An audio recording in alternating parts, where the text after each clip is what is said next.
მუნიციპალიტეტი ჩვენს სისტემაში არ არის ეკონომიკური სუბიექტი, რომელსაც შეაქვს თავისი წვლილი სახელმწიფოს ეკონომიკურ განვითარებაში. ეკონომიკური განვითარება რა არის? ადამიანის ყოფითი გარემოს გაუმჯობესება. თუ მუნიციპალიტეტს თავისი წილი გასაკეთებელი აქვს ადამიანის ყოფითი გარემოზე, მას ორივე ამ მიმართულებით უნდა ქონდეს შესაბამისი ინსტრუმენტარი და ავტონომიურობა. მუნიციპალიტეტს განსაზღვრული აქვს პრიორიტეტები, მაგრამ ეს პრიორიტეტები მისი უფლებამოსილებაში არის. სოფლის მეურნეობაში მუნიციპალიტეტს არანაირი კომპეტენცია არ აქვს. ტურიზმის თემა ცენტრალიზებულია, მცირე და საშუალო ბიზნესის განვითარების პროექტები აწარმოეს საქართველოსთან და რაღაცა, ეს მთლიანად ცენტრალიზებულია. თბილისში იღებს გადაწყვეტილებას იღებს ვიღაც ჩინოვნიკი, რომელიც საერთოდ ნამყოფი არ არის ამ სოფელში. წარმოდგენა არ აქვს იქ რა არის რეალურად განვითარებული, რა ინფრასტრუქტურა არის, მოსახლეობას რა შეუძლია, განათლების დონე როგორია, არაფერი არ იცის. ხელისუფლება რაც უფრო ახლოს არის თავის სამომრჩეველთან, მით უფრო ადეკვატურია მისი საჭიროებების და პრიორიტეტების მიმართ. სუბიექტი არ არის მუნიციპალიტეტი ეკონომიკური განვითარების, რეგიონი ჩვენ რეალურად არ გაგვაჩნია. მთელი ქვეყნის ეკონომიკის განვითარება დამოკიდებულია ერთ უწყებაზე, ხო? ეს არის ეკონომიკის სამინისტრო. აღმოსავლეთ ევროპაში ეს მოდელი მუშაობს, რომ მუნიციპალიტეტი მოწადინებულია, რომ მაქსიმალურად უკეთესი ყოფითი გარემო შექმნას როგორც კერძო პირებისთვის, რომლებიც უბრალოდ ცხოვრობენ და ასევე კერძო ბიზნესისთვის, რომელიც იქ აქტიურობს. არის შექმნილი სისტემა, როდესაც მუნიციპალიტეტში თითო შექმნილი სამუშაო ადგილიდან შემოსავალი მისდის. გასაგებია. მოგესალმებით, ჩვენი მომდევნო პოდკასტის თემა არის თვითმმართველობის როლი ქვეყნის ეკონომიკის განვითარებაში, მისი ფუნქციები, მისი დანიშნულება. მინდა შეგახსენოთ, რომ ჩვენი პოდკასტები სერია დაფინანსებული არის გაეროს განვითარების პროგრამის და ევროკავშირის მიერ. ჩვენი გამოთქმული მოსაზრებები მხოლოდ საკუთარ ჩვენ გამოვხატავთ მხოლოდ საკუთარაც და შეიძლება არ ეთანხმებოდეს დონორი ორგანიზაციის მოსაზრებებს. თემა ეკონომიკური განვითარება ძალიან მნიშვნელოვანი და ძალიან აქტუალური არის საქართველოსთვის. ჩვენი სტუმარი არის ბატონი თენგიზ შერგელაშვილი, თენგიზ მრავალი წელია მუშაობს ამ საკითხებზე, როგორც ეკონომისტი, როგორც ინფრასტრუქტურის მინისტრის მოადგილე, რომელიც სათავეში იყო იმ ეკონომიკური რეფორმის, რომელსაც თვითმმართველობის განვითარება უნდა მოეტანა ქვეყანაში და რომელიც სამწუხაროდ გაჩერებულია. და სწორედ თენგიზთან საუბარში ვეცდებით გავშალოთ ეს საკითხები, რა როლი აქვს თვითმმართველობას ეკონომიკურ განვითარებაში. მოკლედ მინდა ვთქვა, რომ საქართველოში თენგიზ ძალიან უცნაური წარმოდგენა აქვს თვითმმართველობის როლზე ქვეყნის ეკონომიკაში. ძირითადად ფიქრობენ, რომ თვითმმართველობის საქმე არის იმ საკითხების გადაწყვეტა, რომელსაც მთავრობა არ უნდა შეაწუხო, რაღაცა პატარა ინფრასტრუქტურული პროექტები, გარეგანათების მოწყობა, წყლის მიწოდება მოსახლეობისათვის, მაგრამ რეალობაში თვითმმართველობას დიდი როლი აკისრია ყველა ქვეყანაში ეკონომიკური განვითარების კუთხით. აი ამ თემაზე რომ ვისაუბროთ, რა უნდა აკეთებდეს თვითმმართველობა, როგორი არის ევროპული გამოცდილება და რა გვინდა რომ მივიღოთ საქართველოში იმის შემდეგ, რაც ნორმალური თვითმმართველობის ჩამოყალიბებას შევძლებთ. მოგესალმებით. ხლა ეგ განცდა, რომ თვითმმართველობამ უნდა გადაწყვიტოს რაღაც ეს პატარა ინფრასტრუქტურული საკითხები, ეს ერთის მხრივ შეიძლება არასწორი წარმოდგენა, მაგრამ მეორეს მხრივ სწორედ ნაწილი არის საერთო სისტემის რა ფუნქციაც შეიძლება მუნიციპალიტეტს ჰქონდეს. მე ძალიან ხშირად ვიძახი ხოლმე სხვადასხვა შემთხვევაში, რომ ქვეყნის განვითარება და მით უმეტეს ეკონომიკა არ არის პროექტების ერთობლიობა. უფრო დიდი არასწორი წარმოდგენა არის ის, რომ ეს წარმოუდგენთ როგორც პროექტების ერთობლიობა, არამედ ეს უნდა იყოს რაღაც სისტემების ერთობლიობა. ასე თუ შევხედავთ, აი ეგ საკითხები, ინფრასტრუქტურული და სხვა ტიპის საკითხები, რაღაც ერთიან სისტემაში რომ წარმოვიდგინოთ. რას ნიშნავს ეს? ყველა მუნიციპალიტეტი აკეთებს თავის სოციალ-ეკონომიკური განვითარების სტრატეგიას, უბრალოდ უნდა აკეთებდეს და უნდა აკეთებდეს ხარისხიანად. ამას მოყვება უკვე ამაზე დაფუძნებული სივრცითი მოწყობის დოკუმენტები, როგორც მიწასარგებლობის გენერალური გეგმა, იქ მერე უკვე შემდგომი სხვა დოკუმენტები, განაშენიანების გეგმა და ასე შემდეგ. ანუ შესაბამისად მუნიციპალიტეტმა იცის რას ანვითარებს ამ განვითარებას რა ტერიტორიაზე აკეთებს, როგორი განაწილებით, სად არის ინდუსტრიული ზონა, სად არის საცხოვრებელი ზონა და ასე რეკრეაციული ზონა და ასე შემდეგ. შესაბამისად მე საისახება უკვე განაშენიანების კონკრეტულ დოკუმენტებში, კონკრეტულ ნებართვებში და ასე შემდეგ და ასე შემდეგ. და შესაბამისად ეს არის ერთ-ერთი ინსტრუმენტი. მეორე მხრივ მისთვის არის ინსტრუმენტი ამ სტრატეგიაზე დაფუძნებული სამოქმედო გეგმა. აი ეს ამ სამოქმედო გეგმის ნაწილი შეიძლება იყოს ალკეული ინფრასტრუქტურული განვითარების ელემენტები, იმიტომ რომ საბოლოო ჯამში ეკონომიკური განვითარებისთვის ამ ინფრასტრუქტურას როგორც არის გზა, წყალმომარაგება, მით უმეტეს როცა სოფლის მეურნეობას ვეხები, სარწყავი წყლის სისტემა და ასე, ამას ყველაფერს თავის მნიშვნელობა აქვს. ახლა ჩვენ ამ მხრივ გვაქვს ძალიან დიდი უცნაურობა. ჩვენ თუ ავიღებთ ჩვენი მუნიციპალიტეტების კომპეტენციების დღეს არსებულ ჩამონათვალს, რაც ადგილობრივი მმართველობის კოდექსის მე-16 მუხლის მეორე პუნქტით არის მოცემული, ფაქტიურად მას აქვს ძალიან მნიშვნელოვანი ინფრასტრუქტურული კლასიკური ფუნქციები, კომუნალური ფუნქციები, მაგრამ თითქმის გამოშიგნულია ეკონომიკურ განვითარებაზე ზეგავლენის თვალსაზრისით. აი პრაქტიკაში რო ავიღოთ. მე წეგან ვთქვი, რომ მუნიციპალიტეტები წერენ სტრატეგიას. ახლა ძალიან ბევრი მუნიციპალიტეტის სტრატეგია ნანახი მაქვს და იწყება თავიდან, ხო, რაღაცა გეოგრაფიული აღწერილობა, მერე პრიორიტეტული დარგები, რაღაცა. ბოლოში რო ჩახვალ აღმოაჩენ, რომ ეს კი მუნიციპალიტეტმა დაამტკიცა, მაგრამ იმ საკითხების 70%-ზე მეტი, რომელიც ამ სტრატეგიაში წერია, საერთოდ არ არის დღეს მუნიციპალიტეტის კომპეტენცია. ანუ ამ ეკონომიკურ განვითარებაზე თვითონ რაღაცას იძახის პრიორიტეტს, მაგრამ არ არის მისი კომპეტენცია. ახლა რა შეიძლება იყოს, აი რომ გამოვყოთ სამი სფერო, აი ეკონომიკური რა, ეს ჩვენი მუნიციპალიტეტებისთვის ყველაზე პრიორიტეტული. სოფლის მეურნეობა, ტურიზმი და თქვათ რაღაც მცირე ბიზნესი. სოფლის მეურნეობაში მუნიციპალიტეტს არანაირი კომპეტენცია არ აქვს, აბსოლუტურად. მას ჩვენ გვაქვს სოფლის მეურნეობის სამინისტრო, რომელსაც აქვს თავისი საინფორმაციო საკონსულტაციო ცენტრები, ეგრეთ წოდებული ექსტენსიის ცენტრები, რომელიც თრიად ცენტრალიზებულია. ერთ-ერთი ფუნქცია მუნიციპალიტეტის ის არის, რომ ოთახი გამოუყოს ხოლმე გამგეობის შენობაში ამას. ის თლიანად ავტონომიურად მუშაობს, პროგრამების უმრავლესობა ცენტრალიზებულად ხდება განაცხადების წარდგენა ვებგვერდზე, ეს ექსტენსიის ცენტრებიც თლიანად ცენტრთან არიან კავშირში. უფრო მეტიც მე მქონდა საშუალება ერთ-ერთი კვლევის დროს, უბრალოდ ამას ვაკითხო, რომ ზოგიერთმა მუნიციპალიტეტმა თავის სოფლის მეურნეობის რაღაცა განყოფილება ან სამსახური შექმნა და რა გაორებაზე რო კითხვებს ვსვავდი, ფაქტობრივად არც კი იცოდნენ ის რას აკეთებდა, ეს რას აკეთებდა. ბოლო-ბოლო აღმოჩნდა, რომ უბრალოდ ინფორმაციას აი ამ სტრატეგიაში რო სოფლის მეურნეობის ბლოკი ჩაიდოს, აი მაგის ტექსტის დამუშავების ფუნქცია ჰქონდა მარტო მუნიციპალიტეტს. რომ ნახოთ საქართველოს ხო, იგივე სოფლის მეურნეობის კუთხით, ჩვენი კუთხეები ძალიან მრავალფეროვანია, ძალიან განსხვავდება ერთმანეთისგან. გურია, კახეთი, სვანეთი, აბსოლუტურად სხვადასხვა სპეციფიკა აქვს სოფლის მეურნეობის განვითარებას. აი ეს ცენტრალიზებულობა, აი ამ სისტემის რო ყველაფერი სამინისტროზე არის და ადგილებზე არავის არ შეუძლია თავისი პრიორიტეტებიდან გამომდინარე ხელი შეუწყოს თავისი მუნიციპალიტეტის განვითარებას. აი ეს რას იწვევს რეალობაში, ანუ აი იმ უფლებამოსილების არ ქონა, რომელიც საშუალებას მისცემდა თვითმმართველობებს საკუთარ მუნიციპალიტეტებში ხელი შეეწყოს სოფლის მეურნეობის განვითარებისთვის. მოდი ვთქვათ ასე, თავად სოფლის მეურნეობაში რასაკვირველია, შეიძლება გაიმიჯნოს ეს საკითხები, რომელიც არის ეროვნული მნიშვნელობის, ახლა ჩვენთან იმდენად ტექნოლოგიური ჩამორჩენილობა, რომ ახალი ტექნოლოგიების დანერგვა, ამის სამეცნიერო უზრუნველყოფა და სხვა თემები, რასაკვირველია, შეიძლება იყოს ცენტრალიზებული, საგარეო ბაზრებთან დამოკიდებულების მნიშვნელოვანი ნაწილი შეიძლება იყოს ცენტრალიზებული, მაგრამ კონკრეტული სამეურნეო საოპერაციო მხარეში გაცილებით დიდი უნდა იყოს როლი მუნიციპალიტეტების, იმიტომ რომ ის უფრო ადეკვატური არის იმ გამოწვევების და საჭიროებების, რომელიც ადგილზე ხდება.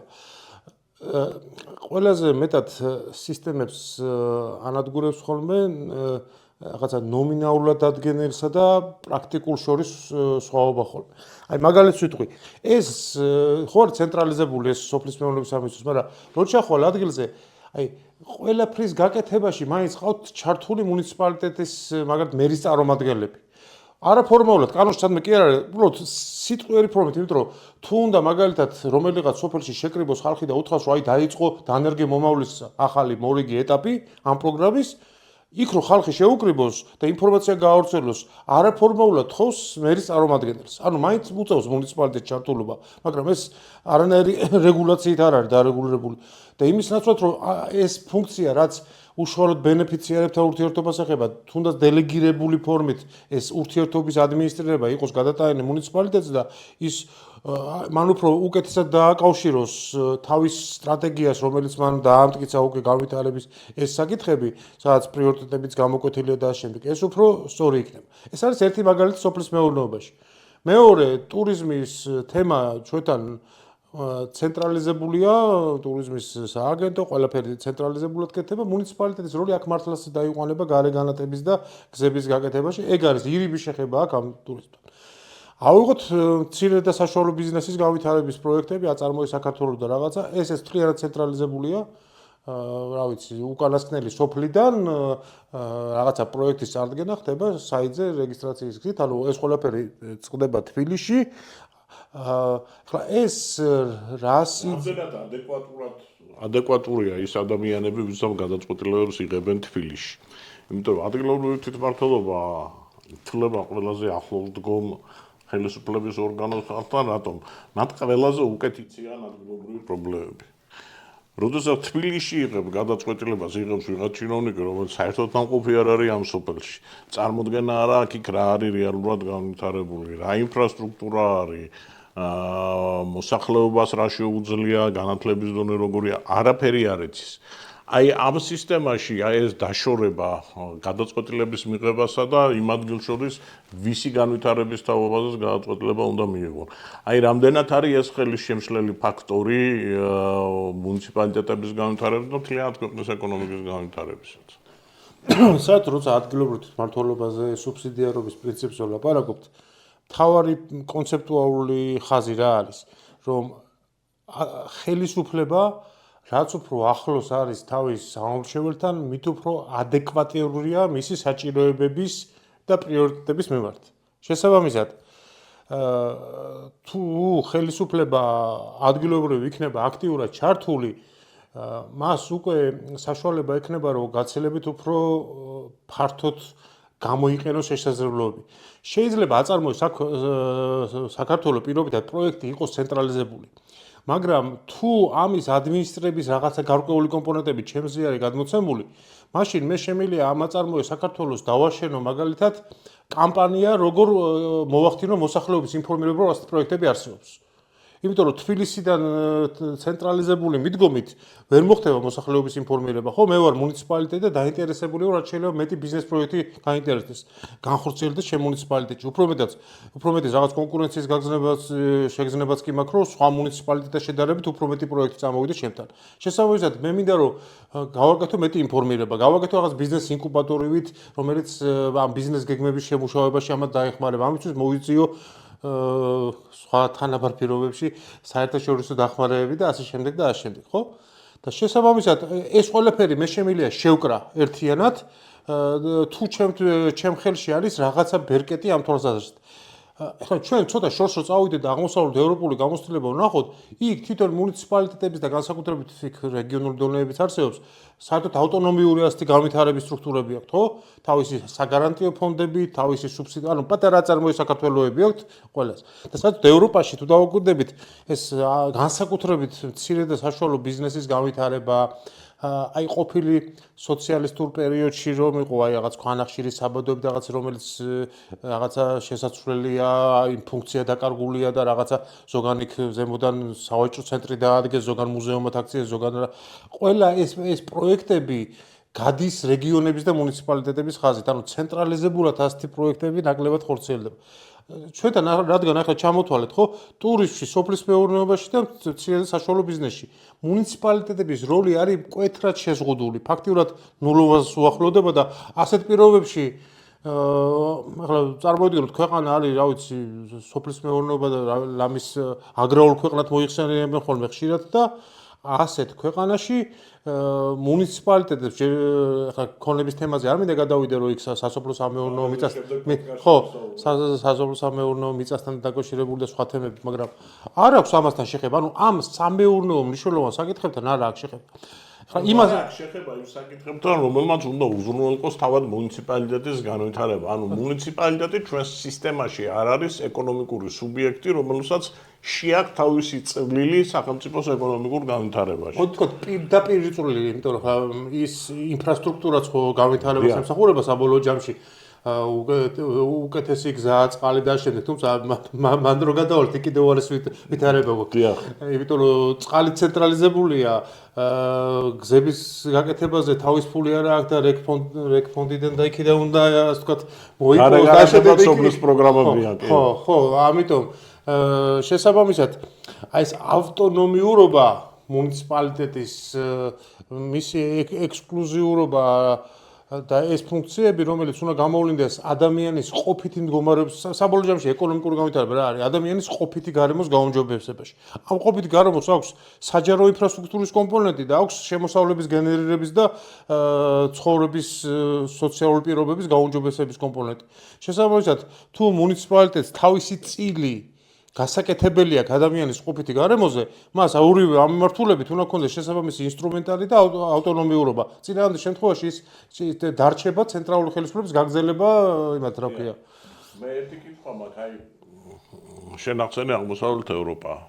მე ჩემს და ალბათ ბევრს ვნახავს და წაუკითხავს, ხო როგორ ხდება იქ ეკონომიკური განვითარების დაგეგმა სახელმწიფოში. არსებობს სახელმწიფო პროგრამა რეგიონული განვითარების შემდეგ არსებობს რეგიონული პროგრამა თავისი რეგიონის განვითარებით და შემდეგ არსებობს ამ ორი პროგრამიდან გამომდინარე მუნიციპალური პროგრამები ადგილობრივი ეკონომიკური განვითარების.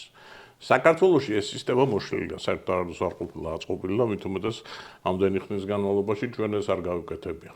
შედეგად ვრჩება შტაბ-ეჭვება, რომ ჩვენთან ვინაიდან სუბიექტი არ არის მუნიციპალიტეტი ეკონომიკური განვითარების რეგიონი ჩვენ რეალურად არ გაგვაჩნია ჩვენი რეგიონები იურიდიული სტატუსიც კი არ აქვს და მას არც ერთი პროექტის განხორციელება არ შეუძლია მთელი ქვეყნის ეკონომიკის განვითარება დამოკიდებულია ერთ უწყებაზე ხო ეს არის ეკონომიკის სამინისტრო იქ არის ყველაფერი თავმოყრილი ქონებაც პროგრამებიც პროექტებიც რამდენად შესაძლებელია ასეთ პირობებში ჩვენ მივახციოთ თანაბარ განვითარებას ეკონომიკის.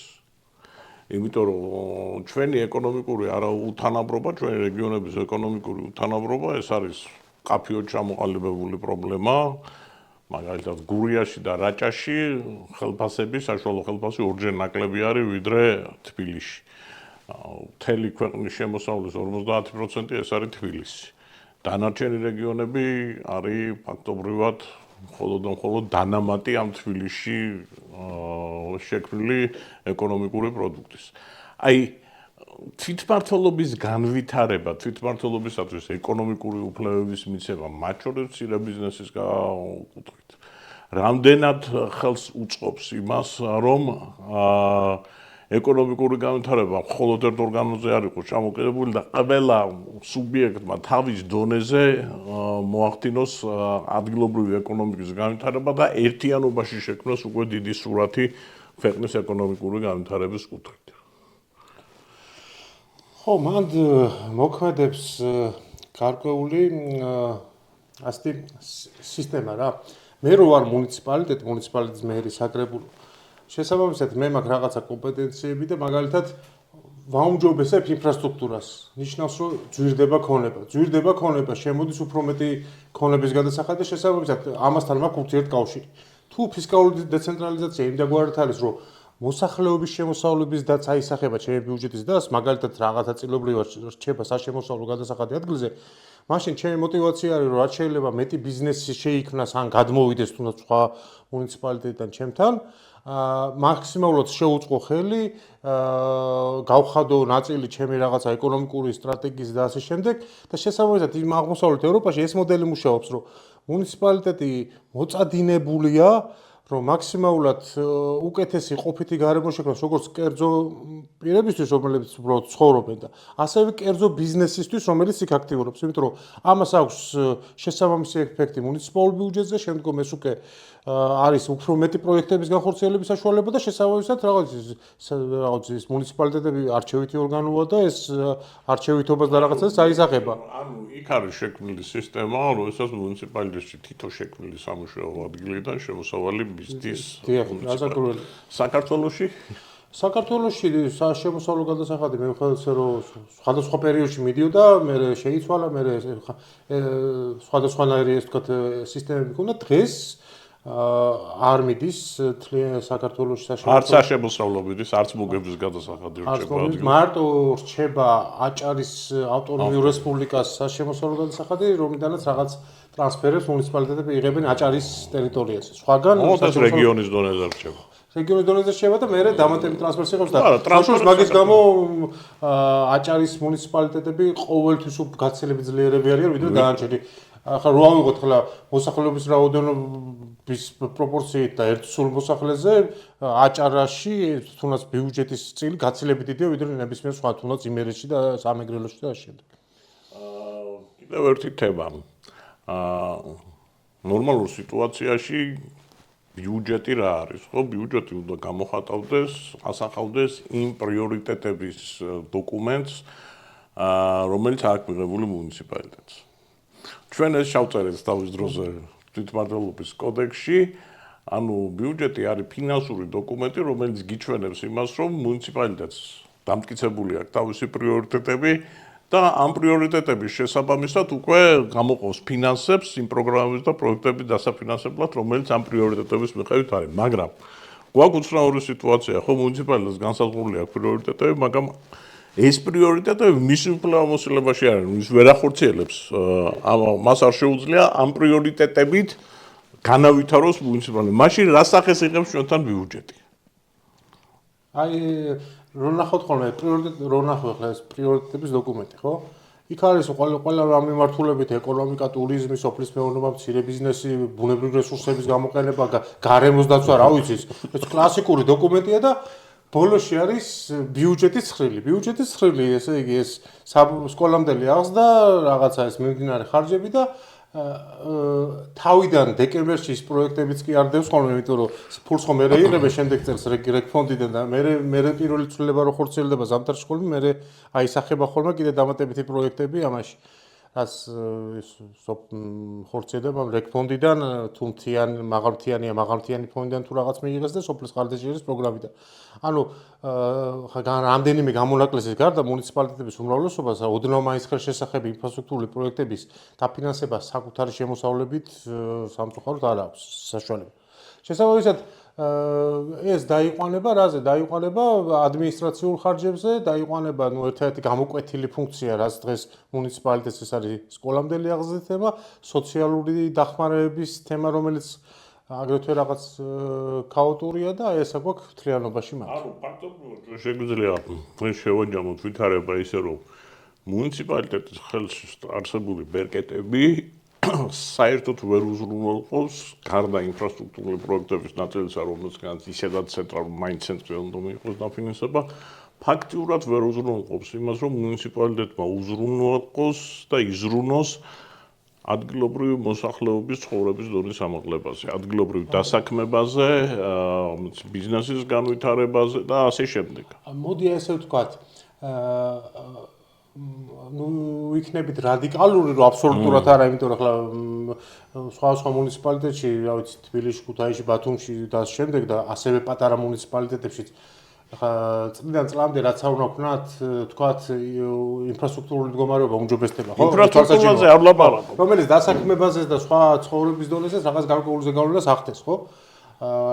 მაგრამ ისეთ საკითხებზე, რომელიც დაკავშირებულია კერძო ბიზნეს სექტორში შემოსავლების გენერირების დასთან, აი რაც არის მთავარი, ამაზე ძალიან მინიმალური და ირიბია მუნიციპალიტეტის ზეგავლენა. მას პირდაპირ ბერკეტები იმისთვის, რათა თავისი მოქალაქეების შემოსავლების გენერირება გაზარდოს, ამაში ცხოვრების დონის ამაღლებაზე გავლენას ვერ ახდენს ფაქტობრივად მუნიციპალიტეტი ამოვარდნილია. ცხოვრების დონის კომპონენტები ინფრასტრუქტურაც არის, იმიტომ არ ვიძახი ცხოვრების დონის და ყურადღებას ვამახვილებ უშუალოდ კერძო შემოსავლების გენერირებაზე. ხო, იმიტომ რომ პირობითად ცხოვრების დონეა ის, რომ სადღაც არ იყო წყალი და კანალიზაცია, გაჩნდა წყალი და კანალიზაცია, შეიძლება საერთოდ მანქანა დადგას, ადრე ვერ დგავდა, ხო? ეს უკვე ცხოვრების დონის და არის. მაგრამ შემოსავლების გენერირება ცოტა უფრო ბიზნეს სექტორიდან დანახული ტერმინია და აი ამიტომ ვამახვილებ, მაგრამ მაგაზე არ აქვს უშუალოზე. იმაზე აქვს ზეგავლენა, მაგრამ მაინც რესურსები აქვს ნაკლები, ზოგადად საჯარო ინფრასტრუქტურაზე, ამაზე არ ზეგავლენა აქვს და არც რესურსები. ევროპის სისტემები ეკონომიკური განვითარების კუთხით საინტერესოა ჩემთვის, იმიტომ რომ იქ საგადასახადო სისტემა ისე არის მოწყობილი, რომ წაახალისოს მუნიციპალიტეტი დამატებითი სამუშაო ადგილების შექმნაში და ინვესტიციების მოზიდვაში. მე მახსოვს ჩვენი ერთ-ერთი გამგებელმა თავში ხელი შემოერტყა, იმიტომ რომ დიდი ინვესტორი შედიოდა ერთ მის დასახლებაში. და აღმოჩნდა, რომ 100 მილიონიანი პოტენციური ინვესტიციიდან მას არც ერთი თეთრი არ რჩებოდა, სამაგიეროდ ემატებოდა ვალდებულება გზის მოყვარის, გარე განათების, გარე ტერიტორიის მოწყობის და ძალიან ღარიბი მუნიციპალიტეტი იყო. მოკლედ რო ვთქვათ, როგორი უნდა იყოს სისტემა, რომელიც მუნიციპალიტეტს არა შეაძულებს ინვესტიციას და აბსოლუტურად პასიურს გახდის ინვესტიციის მოზიდვის კუთხით, არამედ პირიქით დაინტერესებს ინვესტიციის მოზიდვაში. აი რა სისტემა უნდა იყოს გადასახადების კუთხით ამ მხრივ? ამ მხრივ, ესე იგი, ეს ახლა არ უკავშირდება მარტო მუნიციპალიტეტებისთვის გადასახადების მეკუთვნებას, ზოგადად ფისკალური პოლიტიკებიც ევროპაში გაცილებით უფრო ბევრი სახის გადასახადია და შემდეგ ახლა მაგალითად ჩვენთან არ არსებობს ნებისმიერ სასტუმროში, ნებისმიერ მსოფლიოს ქვეყანაში ძალიან რამდენიმე გამონაკლისის გარდა, როცა იხდი, იქვე არის რაღაც სასტუმროს მოსაკრებელი, ხო? ჩვენთან ეს საერთოდ არ არის, ხო? შესაბამისად, აი ეს мотиваცია, რომ დამატებითი ტურისტი მისთვის რაღაც შემოსავლის მიცემი არ არის, ხო?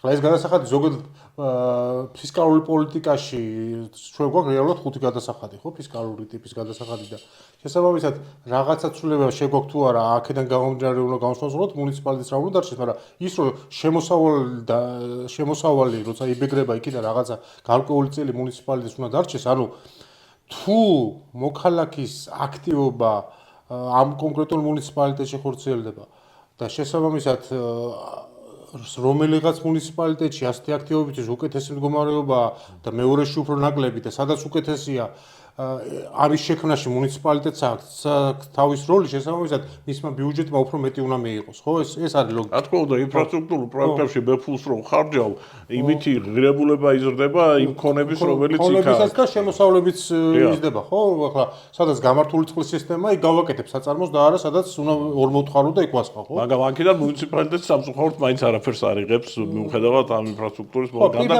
პირდაპირ არაფერს არ იღებს, ქონების გადასახადს იღებს, ოღონდ მანდ საინტერესოა ძირითადად საწარმოს ქონების გადასახადს იღებს, რომ ფიზიკურ პირებზე ესეთი შეღავათების სისტემაა, რომ 40,000 ლარის ზემოთ შემოსავლები 1%-ზე ნაკლები იხდის ფიზიკურ პირებზე. ძირითადად თბილისში, ბათუმში და რამდენიმე ქალაქშია. სხვა მუნიციპალიტეტებში ფიზიკური პირე ეგეც ნიშნავდობლივი თემაა. ახლა მანდაც ბევრი რაღაცა არის. ახლა ჩვენ შემდეგ პოდკასტში ალბათ მაგაზე გვექნება საუბარი. მანდაც მნიშვნელოვანია ის, რომ ადამიანი არ იხდის ამ ქონების გადასახადს. იქნებ რაღაცა სისტემები შევთავაზოთ, რომ ქონების გადასახადს თუ გადაიხდეს, მაგალითად, მის ქონების დაზღვევისთვის რაღაცა ვაუჩერს მივცემთ და წავა დააზღვოს და მე რო ესაც სეტყვა და რაღაცა მოხდება ქუჩის გადაკეტვის მაგივრად, სადაზღვევოს მიმართოს. ხო, სადაზღვევოს მიმართოს, ხო? იმიტომ რომ მე მახსოვს, ეხლა კი არა, სოფლის სახლები კომუნისტების დროსაც კი ბევრი იყო დაზღვეული. როდესაც დაზღვევა უცხო ხილი იყო, ხო, საერთოდ. ხო და ამიტომ ეს თემები ურთიერთკავშირშია და ამიტომ აქედან უბრუნდები, რითაც დავიწყე, რომ ასეთი სისტემების შექმნა არის განვითარება და არა რაღაც ცალკეული პროექტების ერთობლიობა, რომ აი განვახორციელეთ ის პროექტი და ჩვენი რა ვიცი, ბოლო საჯარო სივრცეში ამ თემებზე როცა საუბარია, ბოლო რა ვიცი 20-25 წელია, სულ პროექტებზეა ლაპარაკი და რაღაცა სისტემები რო უნდა შევქმნათ, ამაზე ანუ პროგრამებზე არ არის, პროგრამული ხედვა არ არსებობს რაღაცა. პროგრამული და სტრატეგიული ხედვა, აი სად უნდა მივიდეთ. მადლობა მინდა გადავხადოთ თენგოს, შემდეგ პოდკასტშიც თენგო განაგრძობს საუბარს, იქ უფრო კონკრეტიკაზე ჩავალთ, გვექნება ქონებაზე და ფინანსებზე საუბარი. და ვფიქრობ, იქნება საინტერესო მაგალითები იმისა, რომ დავინახოთ რა არის არასწორად საქართველოში და როგორ უნდა იყოს სწორად გაკეთებული იმისათვის, რომ ჩვენ მივახციოთ რეგიონების განვითარებას, რომელიც ერთ-ერთი უმთავრესი პრობლემა არის საქართველოში და აი თბილისი როდი თავკობალად გვექცა და ყველანი რომ აქ მოდის, ამისი ერთ-ერთი უმთავრესი მიზეზი არის სწორედ ის, რომ ჩვენ არ აგვაქვს ნაპოვნი სწორი მექანიზმები ჩვენი რეგიონების განვითარების. მადლობა ყურადღებისათვის.